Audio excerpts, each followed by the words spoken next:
know that in stillness and quiet that I am the Lord, and let go of your worries. Only one thing is needed. Just be still and know. Okay, I'm going to try and not make any doctrine claims. I'm just going to tell you what happened. I was a Christian for about 30 years, and the last 10 years my wife and I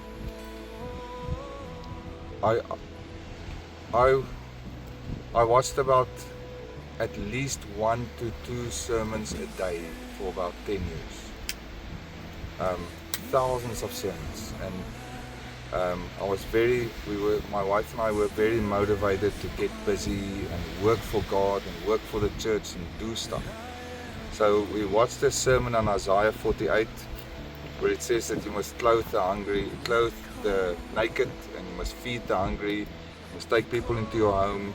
The whole Bible is full of stuff that we need to do, and we just thought that as Christians we need to get busy and start obeying what God says in the Bible. So we took people into our home, about 20 people in 10 years.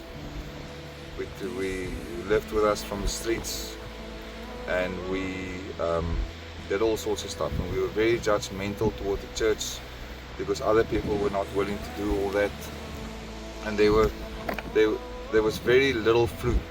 We didn't really see any fruit, but we knew that this is what we needed to do. We need to do stuff.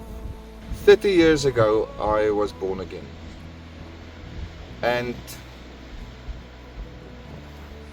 in all those, most of the 30 years we were very involved in church, attended prayer meetings, started home cells, started Bible studies. We were very, very busy, very active in church for 30 years. And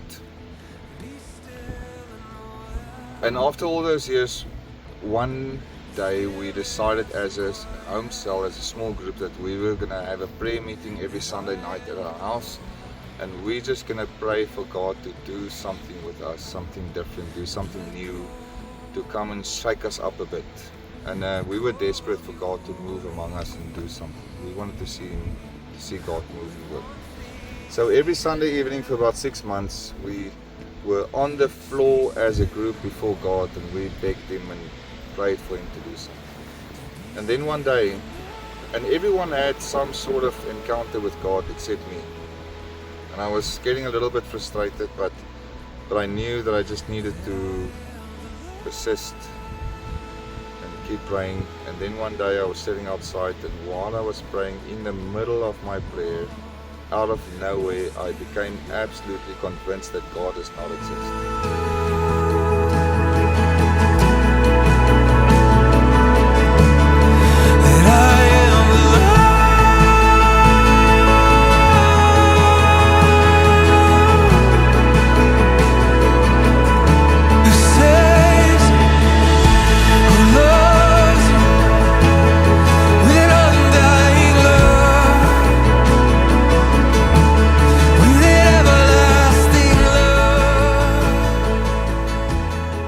I still attended church with my family because I didn't want to upset them.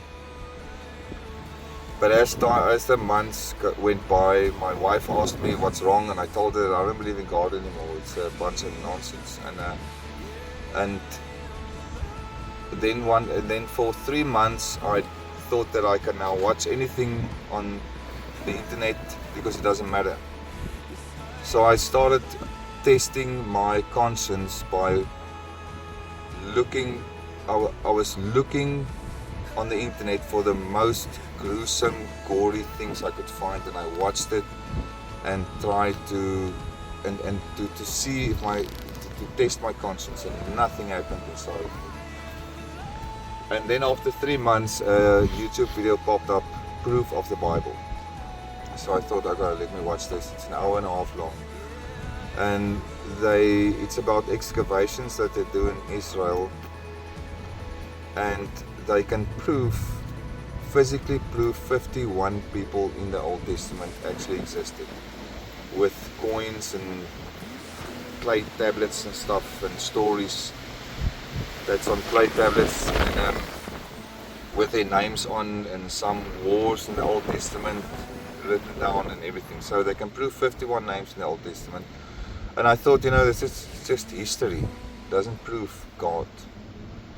And then they found a thing, it's like a big clay tablet thing, and they took it to Oxford University, and they have people there who can read those old texts and they can date it. And they said this thing is 3,500 years old. And what it says is that, there's a poem written on it, and some of the words on it says, "Tear down your house and build a boat, for all mankind will return to clay." And this thing is 3,500 years old, and that's what's written on it. And then I was shocked. I thought that if that proved to me that the flood is real, Noah's flood. And I thought, if the flood is real, then everything is true. And I went to a friend of mine, the pastor of the CRC church in Langebaan. I went to him, I told him about the whole thing that happened, how I lost my faith, and I saw this thing on YouTube, and I don't know what to do with that. I don't know what to do, because now I'm more convinced that everything is true than before, and I don't know what to do. And he told me that I'm serving myself and all the knowledge I acquired over the years by watching all the sermons and going on courses and studying the Bible, and that I was serving myself and my own knowledge. And I went to another friend of mine in Malmesbury, and he told me the same thing. He told me that I'm growing in knowledge, but I'm not growing in God. And I thought that growing in knowledge is the way you grow in God, by studying the Bible and watching sermons. So the more you understand, the more you grow. But he said no, you're just growing in knowledge. And I went home with those two people who told me I'm self-serving. Still didn't know what to do. Be still and know that in stillness and quiet, that I am the Lord. And let go of your worries. Only one thing is needed. Just be still and know. And be still and know.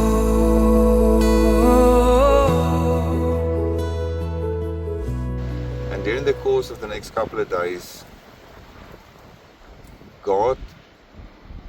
I became so convinced of the existence of God and the presence, and that God, the God of the Old Testament, the God who spoke to Moses, the same God who created the universe, that same almighty, all-powerful, all-knowing God is present at my house while I'm sitting outside there. That God is present there on that spot. And I was so overwhelmed by that fact that I thought that I didn't even know what did I believe before, if this belief that God exists and that God is present caught me so off guard, and I didn't know what to do, and I was sort of shocked into silence just over the fact that God is present. And I sat outside early in the mornings, like got up 4 o'clock in the morning. I would sit outside for 2-3 hours. In the evenings I would sit outside, and I would just stare in front of me and thought that the almighty, all-present God is present here, which means that I'm looking at him, I'm looking through him. And God's presence, it wasn't a feeling in my heart or goosebumps feeling or anything. It was a knowledge in my head that God is present.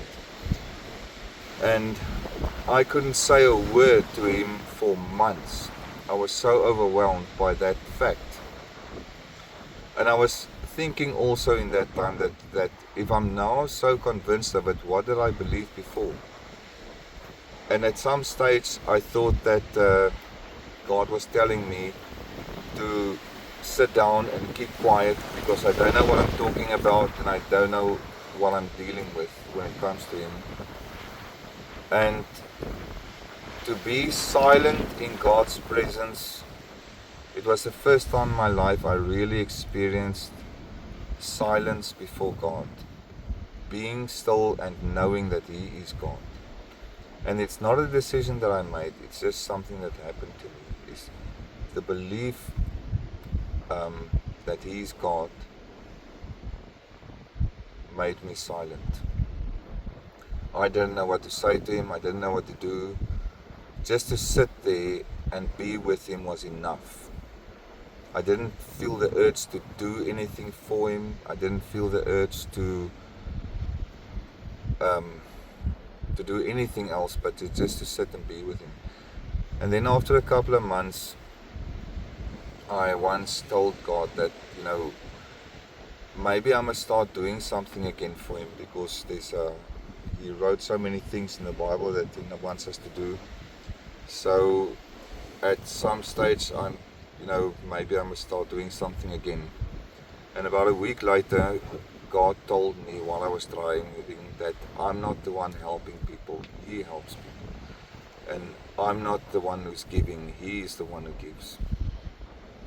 And that's all He told me, and something had to change in my mind, that God builds His church, God helps people, God gives to people. Be still and know that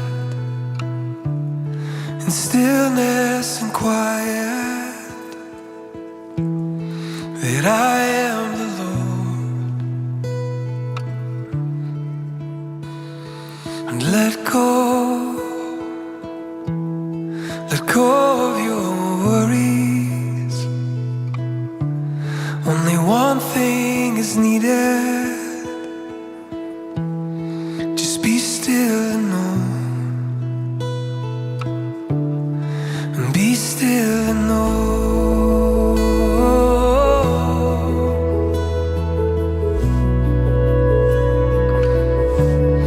that I am the Lord.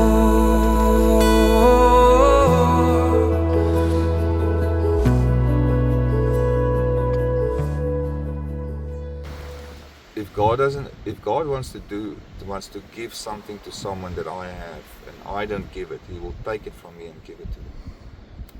So God convinces me and He puts the urge into my heart to give something to someone. So it's God giving to you, it's not me. And there's something about that I needed to get, that it is God doing His work, it's not me. So then still, we started a prayer meeting at church, where every Sunday evening we have prayer meeting at church. Every morning, very, very early, I get up and I sit before God, mostly silent. I'm just sitting there in His presence, thinking about things and thinking about what He does and who He is. And then after a while, I got a friend of mine from church who was also a drug addict before to come and climb Table Mountain with me, because we find out for the first time that you can walk up Table Mountain, you don't have to climb Table Mountain. So we did that, and then after a couple of months a second person joined us, and after a couple of months a third person joined us, and it was all ex-drug addicts. And eventually this thing just became the Mountain Men group, serving as a aftercare group. So the Mountain Men came out of that, and it's the most, so in the last this all happened 3 years ago, so the last 3 years I saw the most fruit in my life than in all the years I put in all that effort and watched all that sermons and I understood everything. I'm now seeing the most fruit in my life with very little effort and with a lots and lots and lots of prayer. and let go of your worries. Only one thing is needed. Just be still and know. Yeah, be still and know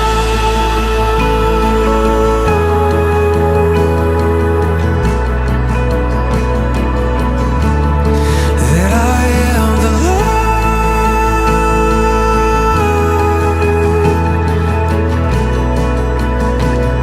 Oh, be still and know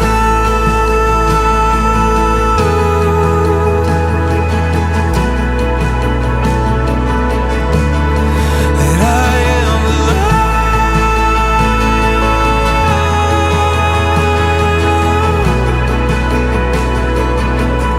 who saves, who loves with undying love, with everlasting love. I am the Lord.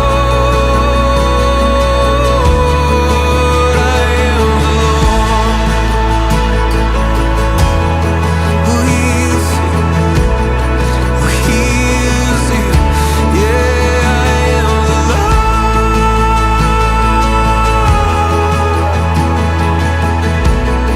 Hey, yes, I am the Lord.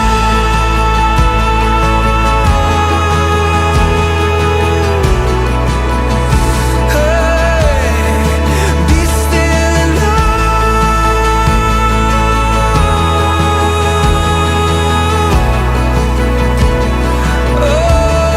that I am the Lord.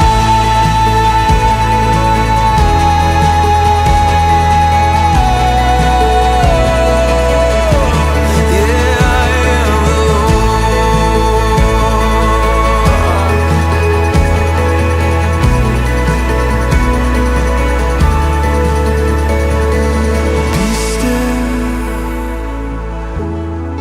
Be still, know that in stillness and quiet that I am the Lord. You can let go of your worries. Only one thing is needed. Just be still, no. We have a lot of prayer meetings, and we get on our knees before God and we worship Him. We had this whole December month during our 4-week holiday. We had a prayer meeting from Monday to Friday every morning from 6 to 7. We're now at the end of week 3, so I had 15 1-hour prayer meetings in the last 3 weeks and 1 week to go. So that is what we do. So to find my purpose in life, I always hear that people say, you know, they need to find, they want to find their purpose in life before God. What does God want them to do? And my opinion about that is that God wants you to worship Him. That is your life purpose. And if God doesn't do the work, then you're going to work hard and there's not going to be fruit. But if God does the work, if you really believe that God does the work, then why? If you really believe that, the only thing that would make sense is for you to attend prayer meetings and to get people together to pray for God to do the work. Pray for the church, pray for families, pray for people who don't know God, pray for all sorts of things. And so if you really believe that God does the work, then pray for it. But to worship God, if that is not enough for you, then I don't know if you're going to find your purpose really. You need to be fulfilled with the idea that you were made to worship God and to worship Him in prayer and corporate worship is probably the most important thing in church ever. And the least attended meeting in church is prayer meeting, and it's the most important meeting. So with very little effort, lots of prayer, I'm seeing lots of fruit in my life, with people getting saved, people getting discipled without working hard, but being content to worship God with other people and to pray and to spend time with Him and to be silent before God and just believing Him and knowing that He's present, and that is enough for me.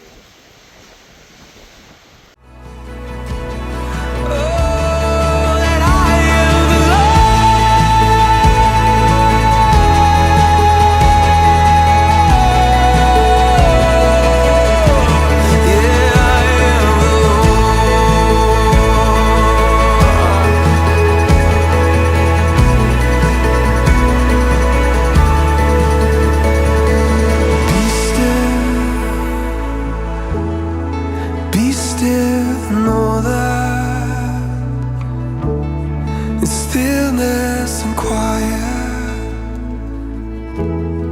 that I am the Lord. You can let go of your worries. Only one thing is needed. Just be still, no. Be still.